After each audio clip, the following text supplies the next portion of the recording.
এই ঈদকে আমাদের এই দেশে বকরা ঈদ বলা হয়ে থাকে। আর এই ঈদকে বকরা ঈদ বলার পিছনে একটা উপযুক্ত কারণও আছে। আপনারা জানেন, আমাদের এই দেশ অনেকদিন আগে মুসলমান শাসকগণ 650 বছর পর্যন্ত আমাদের এই দেশ শাসন করেছেন। কয়দিন শাসন করছে তারা? 650 বছর। এই দেশের মধ্যে ওই যুগে মুসলমান সংখ্যাগরিষ্ঠতা ছিল না, হিন্দু প্রধান দেশ ছিল এটা। মুসলমান শাসকদের যুগে এই দেশে অন্য কোনো ধর্মের লোকগণ তাদের ধর্মীয় কাম কাজ করতে কোনো সমস্যা হয় নাই। মুসলমানরা এই দেশ শাসন করেছেন, তাদের শাসনাধীনে আর বাকি যত ধর্মের লোক এই দেশে বসবাস করতেছে, কারো ধর্মীয় আচার আচরণ ইবাদত সমূহ পালন করতে কোনো সমস্যা হয় নাই। মুসলমান শাসকগণ তার মধ্যে কোনো প্রতিবন্ধকতার সৃষ্টি করেন নাই। 650 বছর পর্যন্ত আল্লাহুম্মা সাল্লি আলা মাওলানা মুহাম্মদ ওয়া আলা সাইয়্যিদিনা মাওলানা محمد اللهم صل على مولانا محمد وعلى سيدنا مولانا। মুসলমানদের শাসন অবসান হওয়ার পরে এই দেশের মধ্যে ইউরোপীয় শাসন চলে আসলো, ব্রিটিশের আমল।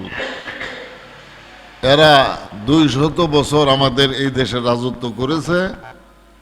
ওদের যুগ থেকেই এই দেশের মধ্যে মুসলমানগণের ধর্মীয় কামকাজের মধ্যে বাধার সৃষ্টি শুরু হয়েছে। ব্রিটিশ আমলে ওই খ্রিস্টান রাজন্যবর্গ, ইউরোপীয় নেতৃবৃন্দ এই দেশের মুসলমানদের উপরে অত্যাচার নির্যাতন শুরু করে দিয়েছে। মুসলিম আগে থেকেই এই দেশে সংখ্যালঘু জাতি। এখন সংখ্যাগরিষ্ঠ লোকগণ যখন অত্যাচার নির্যাতন করবে, তাদের অত্যাচার নির্যাতন একেবারে সীমা অতিক্রম করে গেল। এইভাবে মুসলমানদের উপরে তারা খুব কঠোরভাবে ধর্মীয় আচার আচরণ, ধর্মীয় অনুষ্ঠানাদি পালনে বাধার সৃষ্টি করতে থাকলো। ব্রিটিশ আমলের পরে 1947 সালে এই দেশ আরেকবার স্বাধীনতা লাভ করল। তখন এই হিন্দুস্তানকে দুইটা ভাগে ভাগ করা হলো। একটা ভাগের নাম পাকিস্তান, আরেকটা ভাগের নাম হিন্দুস্তান। যে ভাগের নাম হিন্দুস্তান রাখা হলো, ওই অঞ্চলে বিপুল সংখ্যক মুসলমান বসবাস করতেছেন। এই হিন্দু সংখ্যাগরিষ্ঠ শাসকবর্গ মুসলমান প্রজাগণের উপর অত্যাচার নির্যাতন শুরু করে দিল। ধর্মীয় আচার আচরণ ইবাদত সমূহের মধ্যে তারা বাধার সৃষ্টি করতে থাকলো। তখন মুসলমানগণ গরু কুরবানি করেন ছয় জাতের জানোয়ার দিয়া কুরবানি করার বিধান শরীয়তে আছে। কয় জাতের জানোয়ার? ছয় জাত। এই ছয় জাতের বাহিরে যদি আরো যত কিছু হালাল জানোয়ার আছে ওগুলোর দ্বারা কুরবানি আদায় হবে না। যেমন এই ছয় জাতের বাহিরে এক জাতের জানোয়ারের নাম হলো হরিণ, কিন্তু হালাল জানোয়ার। কি ঠিক কইলাম নাকি ভুল কইলাম? হরিণ দিয়া কুরবানি হবে না। আরেক জাতের জানোয়ার আছে, এদিকে বলা হয় নীল গাই, আফ্রিকায় পাওয়া যায়, জঙ্গলে থাকে, এগুলো মানুষ লালন পালন করে না। এই সমস্ত জানোয়ার দ্বারা কুরবানি করা চলবে না, যদিও এগুলো মুসলমান ধর্ম অনুযায়ী এগুলো হালাল, ভক্ষণ করা দুরুস্ত আছে, কিন্তু কুরবানি হবে না। এই ছয় জাতের জানোয়ার দিয়ে কুরবানি করতে হবে। এই ছয় জাত হলো গরু, মহিষ, উট, দুম্বা, ছাগল, ভেড়া। কয় জাত হইল? এই ছয় জাত দিয়ে কুরবানি দিতে হবে। ছয় জাতের বাহিরে কুরবানি হবে না। এখন মুসলমানগণ গরু কুরবানি করেন, আর গরু হিন্দুদের জন্য হলো দেবতা। হিন্দুদের জন্য কি? দেবতা। তারা মুসলমানদের এই কুরবানির মধ্যে বাধার সৃষ্টি করলো, আমাদের দেবতাকে কুরবানি করা চলবে না, এই বলে তারা আইন জারি করে দিল এই হিন্দুস্তানের মধ্যে। 14 বছর বয়সের কম গরু দিয়া কুরবানি এই দেশে চলবে না। বিশেষ করে তারা গাভী আছে না, গাভীকে তারা মা বলে সম্বোধন করে থাকে অমুসলিম হিন্দুরা। তারা বিশেষ করে গাভীর উপরে নিষেধাজ্ঞা আরোপ করলো যে গাভী কুরবানি দেওয়া যাবে না, এই বলে তারা মুসলমানদের উপরে অত্যাচার নির্যাতন শুরু করে দিল। তখন আল্লাহুম্মা সাল্লি মাওলানা মুহাম্মদ ওয়া আলা সাইয়্যিদিনা মাওলানা মুহাম্মদ। আল্লাহুম্মা সাল্লি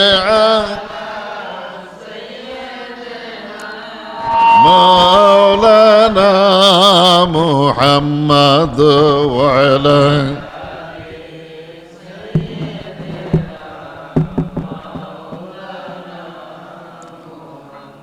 ইবাদত সমূহ পালন করতে যায়া মুসলমানগণ দুনিয়ার কোনো শক্তিকে ভয় পায় না, এটাই মুসলমানদের একটা বিশেষত্ব।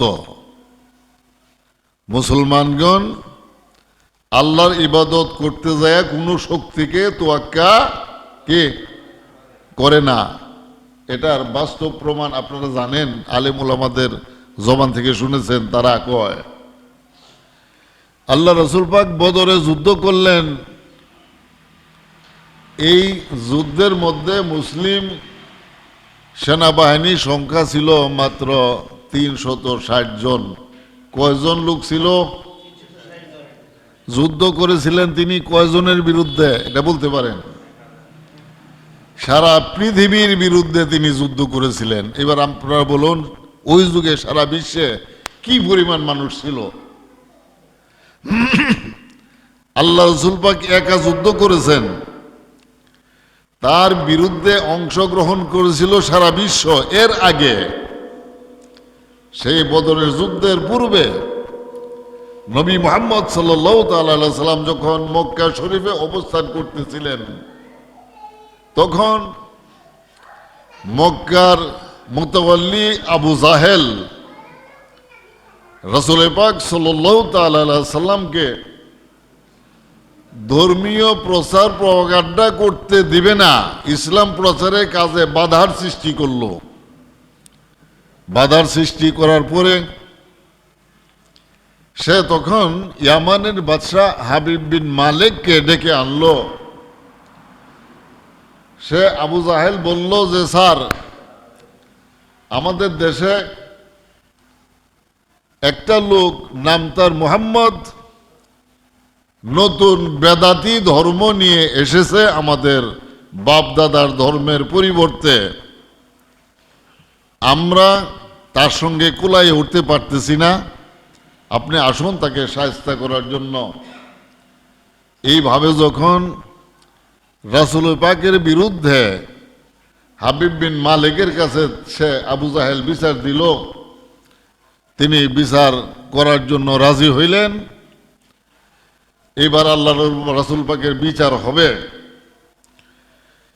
তখন এই ইয়ামানের সমস্ত মানুষ, সমস্ত আরবের মানুষ আমার হুজুর পাক সাল্লাল্লাহু আলাইহি ওয়াসাল্লামের বিরুদ্ধে অবস্থান নিল। আবু জাহেল ইয়ামানের বাদশাহ হাবিব বিন মালিকের জন্য শর্ট দিয়ে একটা চেয়ার বানাইল এবং সে নিজে বসার জন্য রূপা দিয়া আরেকটা চেয়ার বানাইল। এখানে লোক হইল 3 জন, চেয়ার বানানো হয়েছে 2টা। লোক কয়জন? কেডা কেডা? হাবিব বিন মালিক, আবু জাহেল, আমার নবী মুহাম্মদ সাল্লাল্লাহু তাআলা আলাইহি ওয়া আলিহি ওয়াসাল্লাম। কয়জন হয়েছে? 3 জন। চেয়ার বানাইছে 2টা। তাহলে একজন দাঁড়ায় থাকবে আর 2 জন চেয়ারে বসবে। তার ইচ্ছা হলো হাবিব বিন মালিককে সে স্বর্ণের চেয়ারে বসতে দিবে, রূপার চেয়ারের মধ্যে সে নিজে বসবে, আর আমার নবী মুহাম্মদ সাল্লাল্লাহু তাআলা আলাইহি ওয়া আলিহি ওয়াসাল্লাম এই 2 জনের সামনে দাঁড়ায় থাকবেন এবং তাদের সঙ্গে আমার হুজুর পাকের বহেস হবে। আল্লাহ রাসূল পাক সাল্লাল্লাহু তাআলা আলাইহি সাল্লাম যখন তাদের এই বহেসের মধ্যে অংশগ্রহণ করার জন্য বাড়ি থেকে বের হলেন, আবু বকর সিদ্দিক রাদিয়াল্লাহু তাআলা আনহু বাধা দিলেন, ইয়া রাসূলুল্লাহ আপনি সেখানে যাবেন না, সারা পৃথিবীর সমস্ত শক্তি আপনার বিরুদ্ধে আর আপনি একা, আপনি তার বহেসের জন্য আপনি যাবেন না। হুজুর পাক বললেন যে দেখো আমি তো তার সাথে ওয়াদা করেছি আমি তাদের সঙ্গে বহেস করব। আবু বকর সিদ্দিক রাদিয়াল্লাহু আনহু বললেন, ইয়া রাসূলুল্লাহ তার সঙ্গে ওয়াদা খেলাফ করলে কোনো গুনাহ হবে না। আবু জাহেলের ওয়াদার কোনো মূল্য নাই, সে একটা চিটার বাটপার মানুষ, কঠিন থেকে কঠিনতর বাটপার সে, কাজেই তার সঙ্গে ওয়াদার কোনো মূল্য নাই, আপনি যাবেন না। আবু বকর সিদ্দিক রাদিয়াল্লাহু আনহু প্রচন্ড আকারে বাধার সৃষ্টি করলো। তখন আল্লাহ রাসূল পাক বললেন যে তুমি কেন ভয় পাইতেছ? এখানে বহেস হবে, আমরা মানুষ 3 জন, আবু জাহেল, হাবিব বিন মালিক আর আমি, চেয়ার বানাইছে 2টা, তারা 2 জন বসে থাকবে আর আমি দাঁড়িয়ে থাকবো, তুমি কোনো চিন্তা করবে না। স্বর্ণের চেয়ারের মধ্যে আমি বসবো আর হাবিব বিন মালিক বসবেন রূপার চেয়ারের মধ্যে, এই জন্য তুমি কোনো চিন্তা করো না। আবু জাহেলের অবস্থা থাকবে, সে দাঁড়িয়ে থাকবে, তার বসার কোনো জায়গা থাকবে না। হযরত আবু বকর রাদিয়াল্লাহু আনহু শান্ত হইলেন, আমার হুজুর পাক গেলেন। যুদ্ধ কয়জনের বিরুদ্ধে? সারা পৃথিবীর বিরুদ্ধে যুদ্ধ। এখানে আল্লাহ রাসূল পাক একা, মুসলমানগণ ধর্মীয় আচার আচরণ পালন করতে যায়া দুনিয়ার কোনো শক্তিকে কি ভয় পায় না। যেমন আমার নবী মুহাম্মদ সাল্লাল্লাহু তাআলা আলাইহি ওয়া সাল্লাম, আল্লাহুম্মা সাল্লি আলা মাওলানা মুহাম্মদ ওয়া আলা সাইয়্যিদিনা। আমার হুজুর পাক সাল্লাল্লাহু তাআলা আলাইহি ওয়া সাল্লাম দুনিয়ার কোনো শক্তির তোয়াক্কা করলেন না, কাকেও ভয় করলেন না। 360 জন লোক নিয়ে সারা পৃথিবীর বিরুদ্ধে বদরের ময়দানে যুদ্ধে অবতীর্ণ হয়ে গেলেন। আর এইবার আমার হুজুর পাক হাবিব বিন মালিক, আবু জাহেল, উতবা, সাহেবা এই সমস্ত লোকদেরকে সহ সারা পৃথিবীর বিরুদ্ধে আল্লাহ রাসূল পাক একা যুদ্ধ করার জন্য মক্কা শরীফের নিকটে হাজির হয়ে গেলেন। আমরা সেই নবীর উম্মত, ঠিক কইলাম না ভুল কইলাম? আমার নবী যেহেতু বাতিল শক্তিকে ভয় করে নাই, ইবাদত সমূহের মধ্যে আমরা কি ভয় করতে পারি? কি কোন 1947 সালে যখন আমাদের এই দেশ স্বাধীন হলো, এক অংশের নাম হলো হিন্দুস্তান, আরেক অংশের নাম পাকিস্তান। পাকিস্তান অংশ মুসলমানদের এলাকা, হিন্দুস্তান অংশ হিন্দুদের এলাকা। বিপুল সংখ্যক মুসলমান এরপরেও ওই হিন্দুস্তান অঞ্চলের মধ্যে বসবাস করতেছেন। গরু কুরবানি করা মুসলমানদের ইবাদত নাকি? 6 জাতের জানোয়ার দিয়া জিলহজের 10 তারিখ এবং এরপরে আরো 2 দিন, কয়দিন হয়েছে? 3 দিন।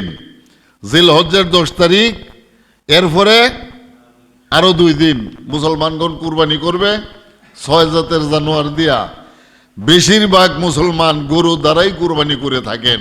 ঠিক কইলাম না ভুল কইলাম?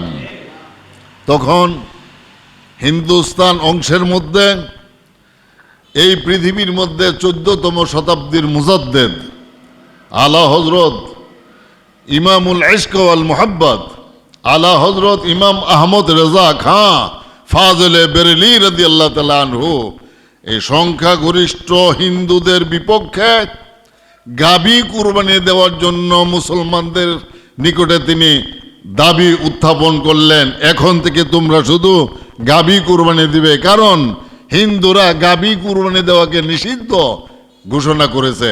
হিন্দু প্রধান অঞ্চল, আলা হযরত ওই হিন্দু প্রধান অঞ্চলেই বসবাস করতেছেন। দেখা গেল কুরবানি দেওয়া কি আমাদের জন্য ওয়াজিব, এটা আল্লাহ তাআলার এক ইবাদত। আলা হযরত এই হিন্দুদেরকে ভয় করলেন না এবং মুসলমানদের উপরে তিনি এই আদেশ জারি করে দিলেন, এখন থেকে তোমরা গাবি কুরবানি করবে। আরবিতে গাবিকে বলা হয় বাকারাতুন। আরবিতে গাবিকে কি বলা হয়? বাকারাতুন। কিতাবের মধ্যে এই ঈদের নাম লেখা আছে ঈদুল আজহা। এই ঈদের নাম কি? ঈদুল আজহা। আলা হযরত আহমদ রেজা খাঁ ফাজলে বেরেলি রাদিয়াল্লাহু তাআলা আনহু ঈদের নামটা পর্যন্ত বদলে দিলেন। আল্লাহুম্মা সাল্লি আলা মাওলানা মুহাম্মদ ওয়া আলা মাওলানা মাদো আল্লাহুম্মা সাল্লি মাওলানা মুহাম্মদ ওয়া আলা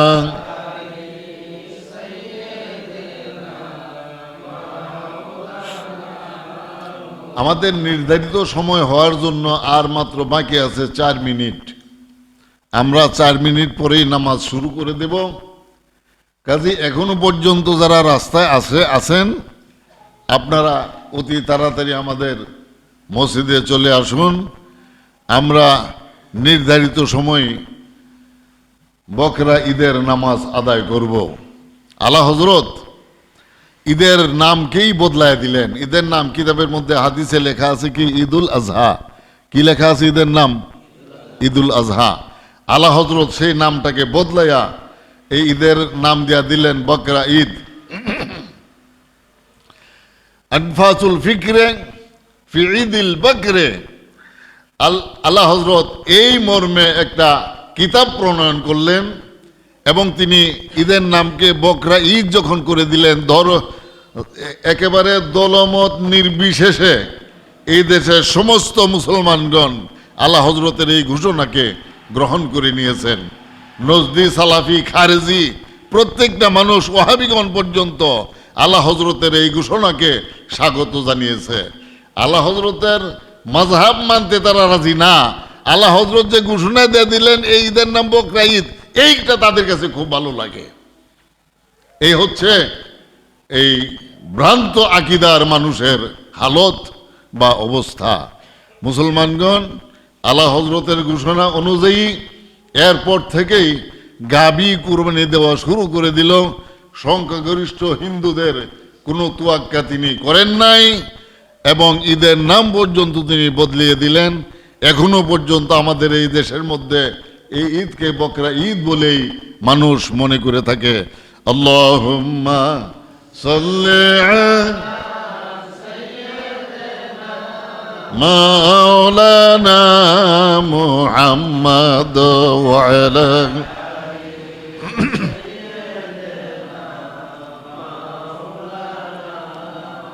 এ জিলহজ্জের চাঁদ দেখা দিলে মুসলমানগণ 5 দিন পর্যন্ত তাকবীর পাঠ করতে হয়।